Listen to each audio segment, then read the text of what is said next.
Ya, jadi saya awali ya, Bismillahirrahmanirrahim, mudah-mudahan tidak salah yang saya ucapkan ini. Jadi saya menjadi wartawan itu merupakan cita-cita, Pak Bambang. Jadi waktu SMP itu saya kan di rumah saya kan di Solo.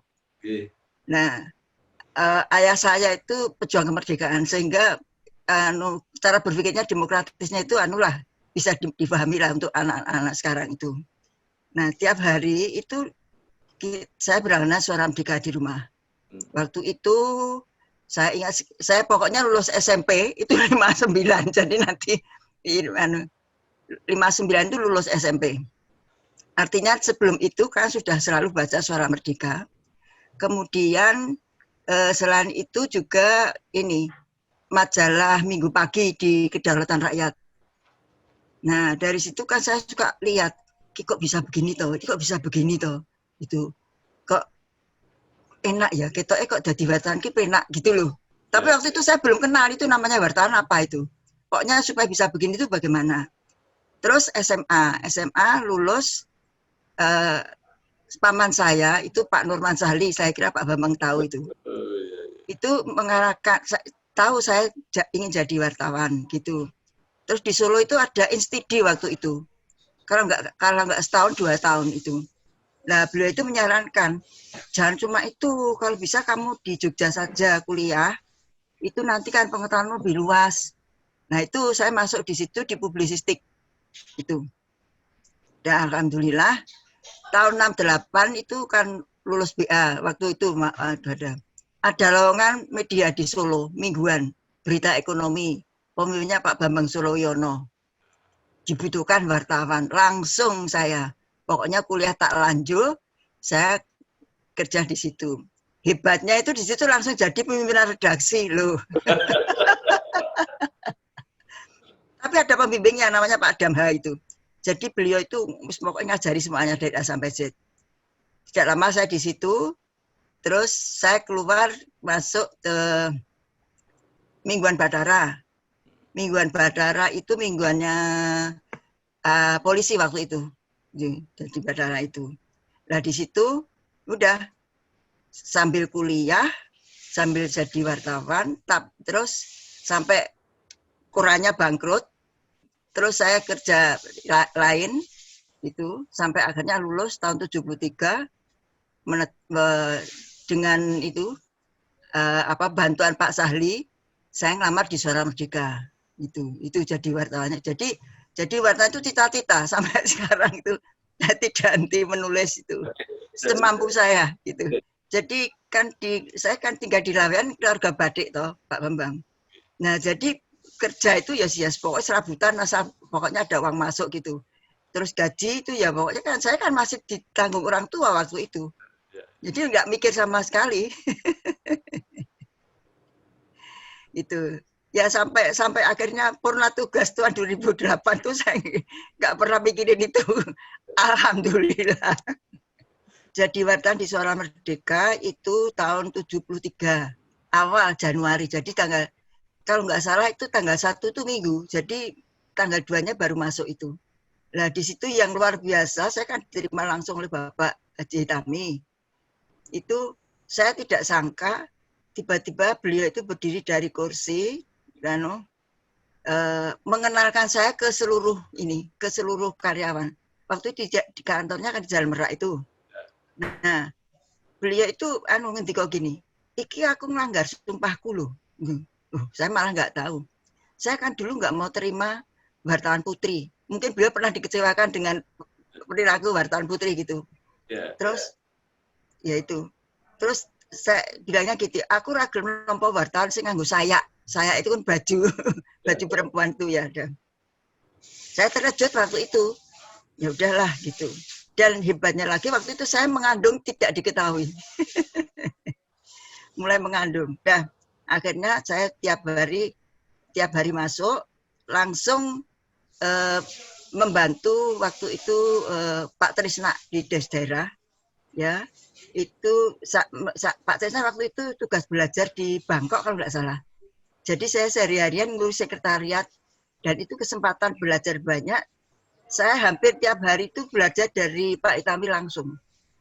Jadi setiap kali saya diteter dengan pertanyaan-pertanyaan umum yang saya akhirnya dari situ saya memacu saya harus belajar banyak. Saya belajar dari dictionary Pak Bambang. Dulu kan kemampuan juga belum ada dan pokoknya bacaan-bacaan saya masih sangat terbatas. Punya saya di rumah itu dictionary bahasa Inggris tebel itu. Saya pokoknya belajar di situ. Dan satu lagi saya terus ini, berarti Pak Itami tidak mau terganggu kerja saya dengan kerepotan seorang ibu rumah tangga gitu. Itu saya catat. Sehingga apapun risiko dari pekerjaan sebagai wartawan itu saya tidak pernah mengeluh, apapun saya lakukan. Itu. Jadi awal-awalnya saya begitu. Terus berlanjut sampai sekarang. Nah, beruntungnya lagi waktu itu kan tidak banyak wartawan perempuan. Nah, saya kontrak rumah di Gergaji, itu dekat rumahnya Pak Sarlan. Mungkin Pak Bambang pernah dengar Pak Sarlan. Ya, Sarlan Adi Sucipto. Ya, itu. Beliau kan humasnya provinsi. Tahu saya rumahnya di situ, dekat. Terus saya dipanggil. Terus diikutkan selalu rombongan kalau ada ibu-ibu gubernur, istri gubernur. Waktu itu luar biasa, saya masih ngalami Ibu Munadi. Diajak, jadi setiap kali keliling masuk-masuk desa, waktu itu kan masih promosi PKK itu saya selalu ikut.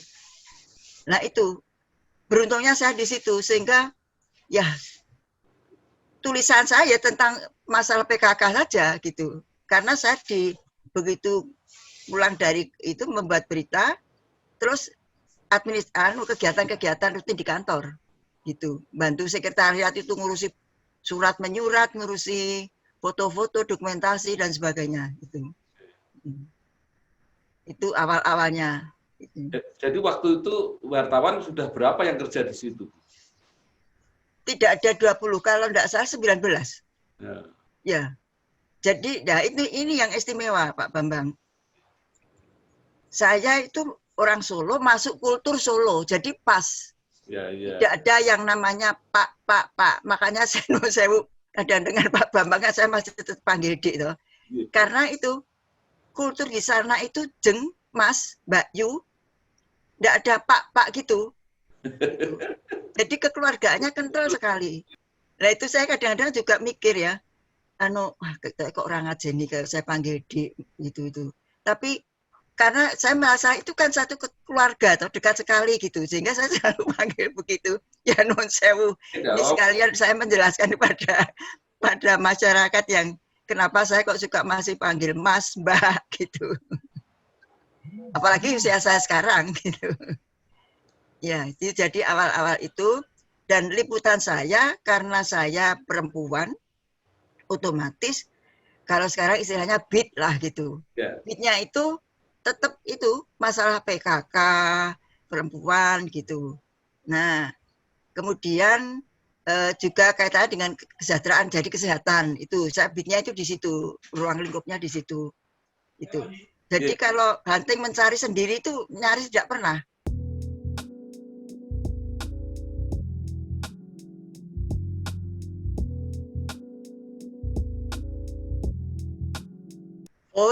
Sangat membantu. Jadi di situ kan kita kan diajari tentang sosiologi dan sebagainya itu. Itu paling tidak itu kita tahu tatanan masyarakat.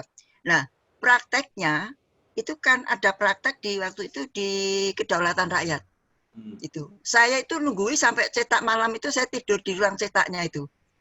Ya, yang lain-lain pada pulang tapi karena saya memang ingin tahu benar itu, saya tidur di ruang percetakannya saya sendirian gitu. Itu jadi memang ada kesempatan itu. Terus kemudian juga waktu itu kan ada Komapu, Kor Mahasiswa Publisistik. Itu jadi mahasiswa publisistik bergabung, kemudian di situ kan ya otomatis kita belajarnya ya dari itu komunikasi itu, dari komunitas itu kan kenal dengan wartawan-wartawan yang lain, terus diajari begini gitu.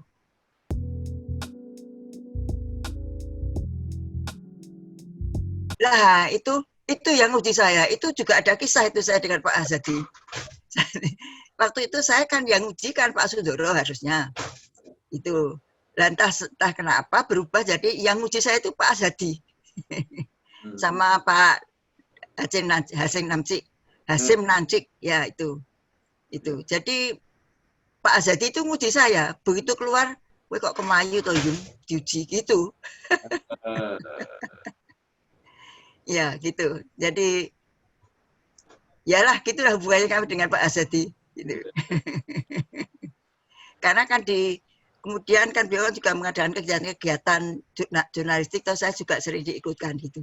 Dari Suara Merdeka saya mewakili ikut pelatihan-pelatihan dari sana gitu.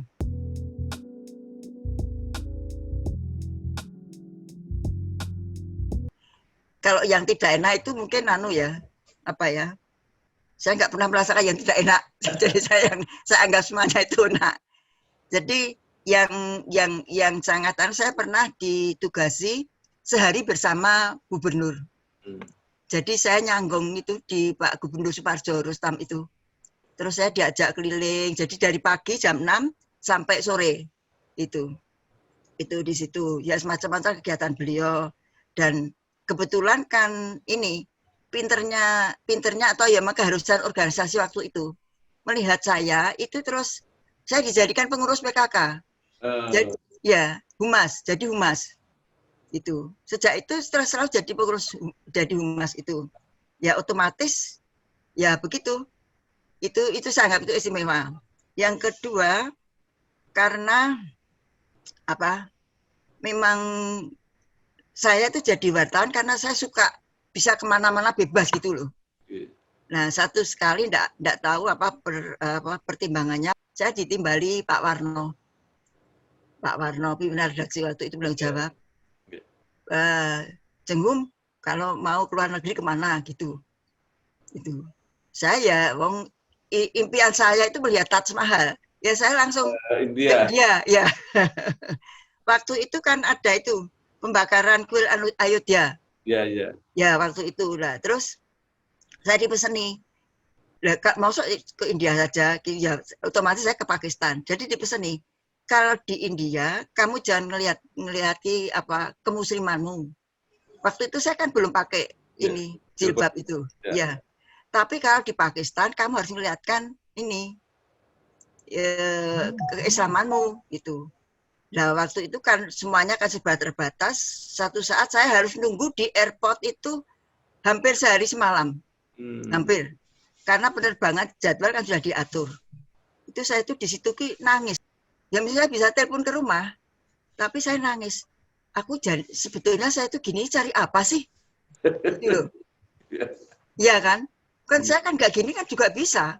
Seharian duduk di musola. Mau waktu itu di Islamabadnya. Saya bilang belum ada WA waktu itu ya. Oh belum ada. Terus saya tanya, kalau ke Rasi berapa lama dari sana? Oh itu 3 jam. Nggak mungkin lah sih pokoknya. Jadi saya nunggu di situ sampai saya nangis itu. Ya udah itu. Terus yang ketiga ini pengalaman ini juga. Saya sangat bersyukur ikut itu konferensi wanita dunia di Beijing. Itu saya punya pengalaman, ternyata bersidang internasional itu seperti itu. Jadi luar biasa. Ya, tapi saya tidak ikut rombongan menteri. Menteri perempuan kan ada rombongan sendiri dengan ya stafnya. Tapi saya tidak ikut itu, jadi saya belajar sendiri. Meskipun kadang-kadang nanti saya gabung gitu. Itu saya kira itu sajalah yang saya ceritakan yang tidak terlupakan itu.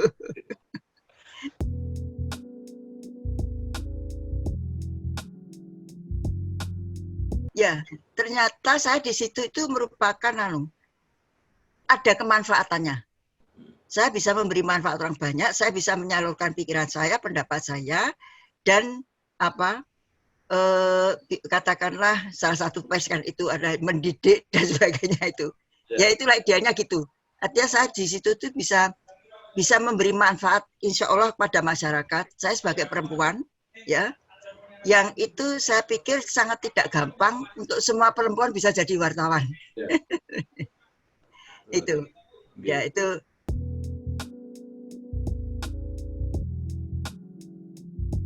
Ya, Saya saya ngajar di IAIN Wali Songo. Itu kalau nggak salah mulai tahun 90-an gitulah. Itu karena kerjasama Suara Merdeka juga.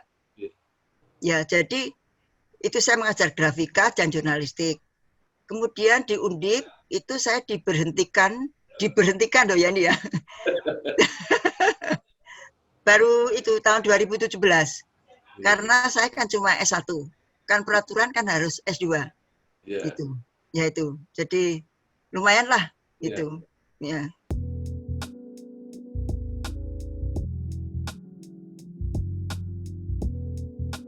Wah, itu luar biasa dan saya sangat bersyukur dan itu saya buat sebagian itu saya ajarkan di mahasiswa. Tapi saya cerita itu ya.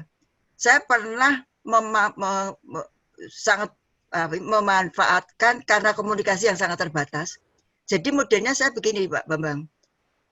Kebetulan waktu itu saya ingat ada tugas peliputan di Teh Pagilaran. Itu. Nah, terus kan persaingan tanda petik ya, wartawan itu kan berbeda-beda. Zaman sekarang sama di dulu kan sangat berbeda.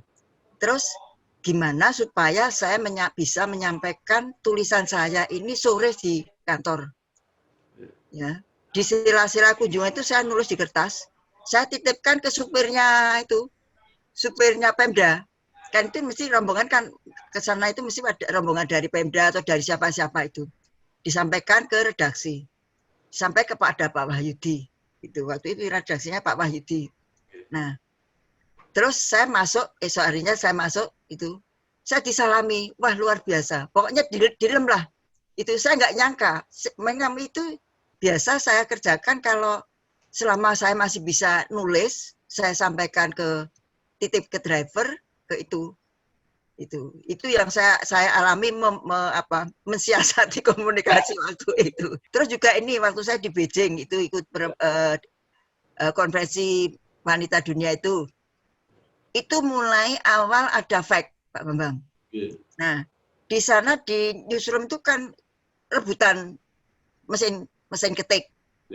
Ya. Tapi setiap kali ngirim tidak berhasil. Akhirnya saya tulis tangan. Saya fake-kan saja. Jadi teman-teman di redaksi yang ganti itu tulisan saya itu. Ketik lagi. Iya, ketik lagi. Tidak ada jalan lain daripada saya nggak kirim gitu.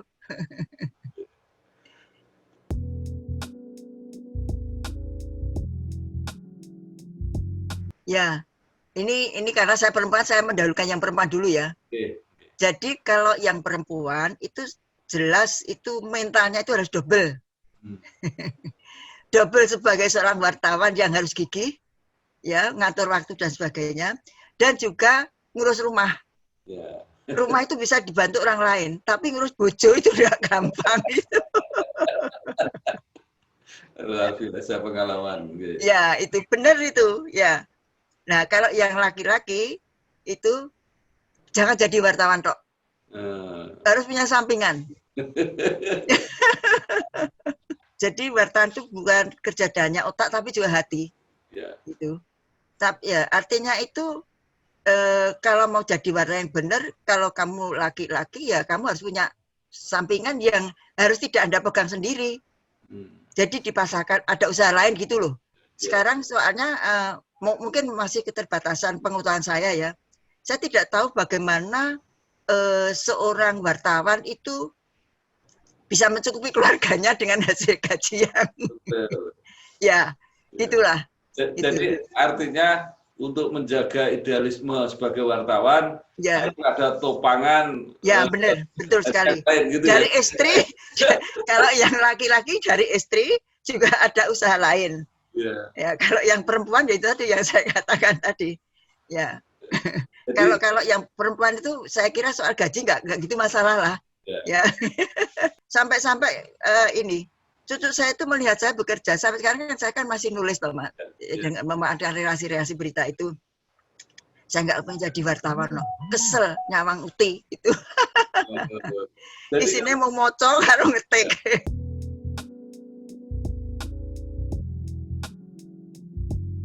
Membaca itu apapun lah sekarang itu ya bisa dibaca satu.